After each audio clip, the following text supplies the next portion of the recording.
पहली बार जन आंदोलन कहा जा सके और किसान आंदोलन के रूप में महात्मा गांधी शुरू कहाँ करता है? बिहार के चंपारण में। देख लो, तिनकठिया प्रणाली थी ना, मतलब 3/20। एक खेत में अगर नील का खेती कर दिया जाता था तो खेत यानी ये हो जाता था, पार्थी हो जाता था, एक तरह से समझो उसमें दूसरा खेती तुम नहीं कर सकते हो। तो इसीलिए इसके खिलाफ यानी किसान लोग बहुत पीड़ित था, अंग्रेज लोग के कहने पर नील की खेती कर रहा था। मुनाफा अच्छा हुआ, लेकिन किया तो पता चला सब खेत पड़ती होते चला गया, बंजर होते चला गया, ठीक ना।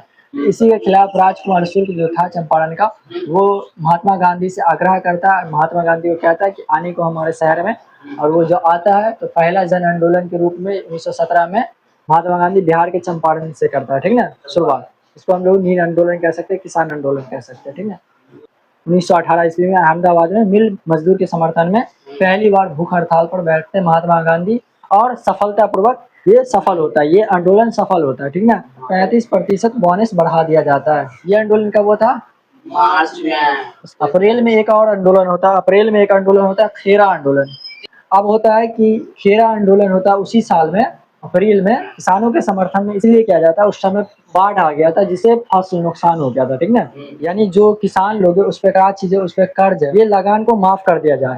अंग्रेजों के द्वारा गुजरात के किसानों का लगान माफ कर दिया जाए, यानी कर्ज माफ कर दिया जाए। महात्मा गांधी इसमें भी सफल हो जाते हैं, ठीक है। गुजरात में 1918 ईस्वी में जब ये खेरा आंदोलन करता है, खेरा सत्याग्रह पर जब बैठता है, सफलतापूर्वक ये भी संपन्न हो जाता है। मतलब वहाँ के जो किसान थे उनकी लगान माफ कर दी जाती है, ठीक ना।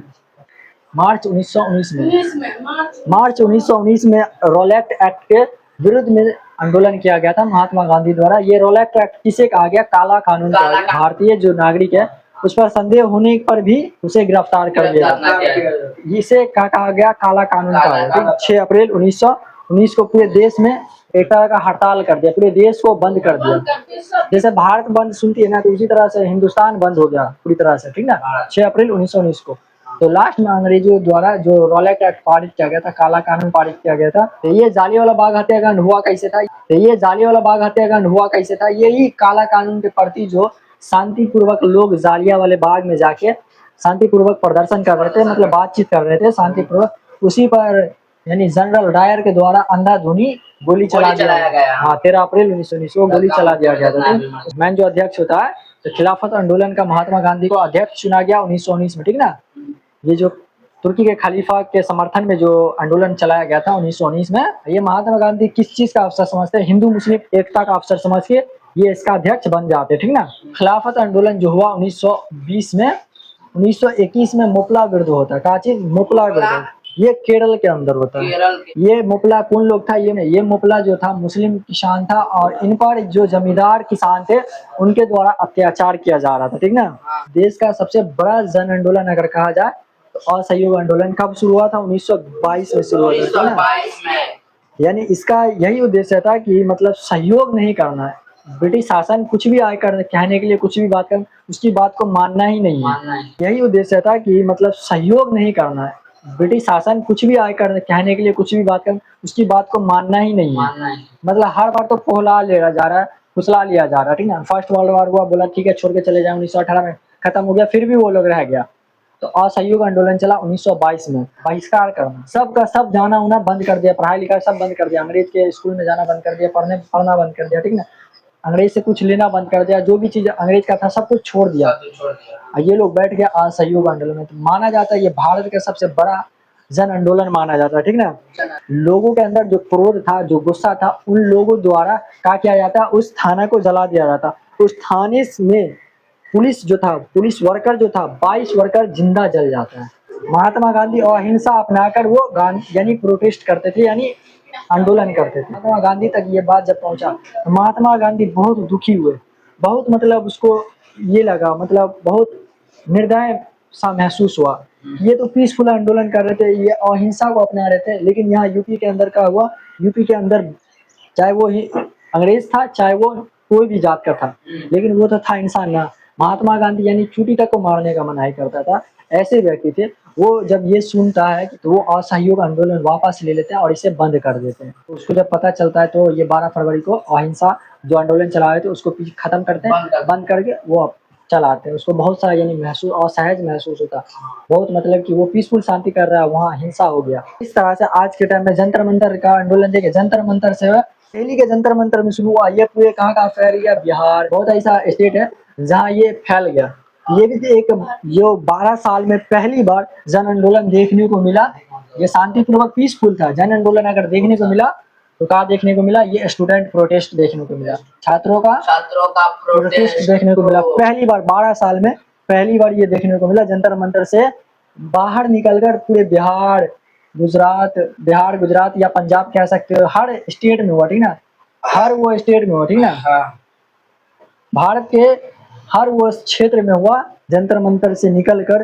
जैसे मान लो कश्मीर में भी हुआ, ठीक ना, कश्मीर में भी स्टूडेंट के समर्थन में लोगों ने प्रोटेस्ट किया, बिहार में भी स्टूडेंट के समर्थन में प्रोटेस्ट किया, यूपी में भी स्टूडेंट के समर्थन में, झारखंड में भी, पश्चिम बंगाल में भी, पंजाब से किसान लोग स्टूडेंट के समर्थन में आए, जंतर मंतर में आए।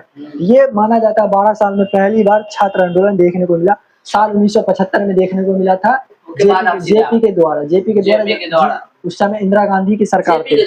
साल 1975 में देखने को मिला था, जेपी के द्वारा, उस समय इंदिरा गांधी की सरकार थी।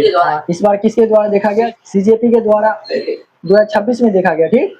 और 1975 में जेपी के द्वारा देखा गया था, ठीक ना, जेपी के द्वारा, जयप्रकाश नारायण के द्वारा देखा गया था 1975 में। इंदिरा गांधी को यानी सरकार से हटा दिया था। इस तरह का भावी आंदोलन रामलीला मैदान में हुआ था। ये भी एक भावी रूप से बहुत बड़ा प्रोटेस्ट था। यहाँ कहाँ से उठा था, बिहार की धरती से उठ के रामलीला मैदान में पहुंचा था 1975 में जेपी के द्वारा। अभी सीजेपी के द्वारा 2026 में हुआ है। ये भी एक भावी प्रोटेस्ट हुआ, ठीक ना। कौन था, अभिजीत था, ठीक ना। और इसमें जो 1975 में था जेपी में जयप्रकाश नारायण था, ठीक ना।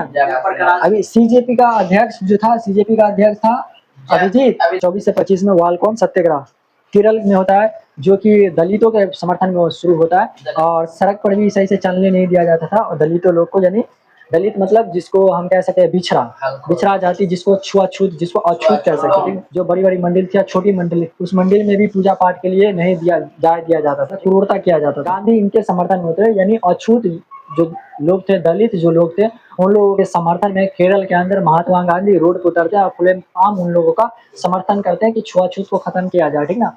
ये जो छुआछूत चलते आ रहा है, जाति प्रथा चलते आ रहा है, इस जाति प्रथा को खत्म किया जाए, और जो दलित लोग, उन लोगों को भी पास अधिकार होना चाहिए। इसलिए हमारे जो बाबा साहब अम्बेडकर है, डॉक्टर अम्बेडकर साहब, उन लोगों ने यानी इसके लिए बहुत काम किए हैं। ये जो दलित लोग हैं, इन लोगों के लिए बहुत काम किया, कॉन्स्टिट्यूशन के अंदर बहुत कुछ दिए हुए थे। जितने भी सदस्य थे, कितने थे, 7 सदस्य, उनके अंग्रेज सदस्य थे, इसमें कोई एक भी भारतीय सदस्य नहीं थे।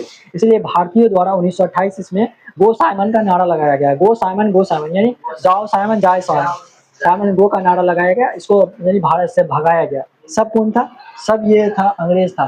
तो अंग्रेज जो था, कॉन्स्टिट्यूशन में की बात है, संविधान की बात है, तो संविधान में जब कोई भी संशोधन होगा, अंग्रेज तो अपने हिसाब से करेगा, इसमें भारतीय का तो कोई सलाह नहीं होगी, भारत के अंदर कैसा होना चाहिए। इसलिए गो साइमन का नारा लगा 1928 में, ठीक ना।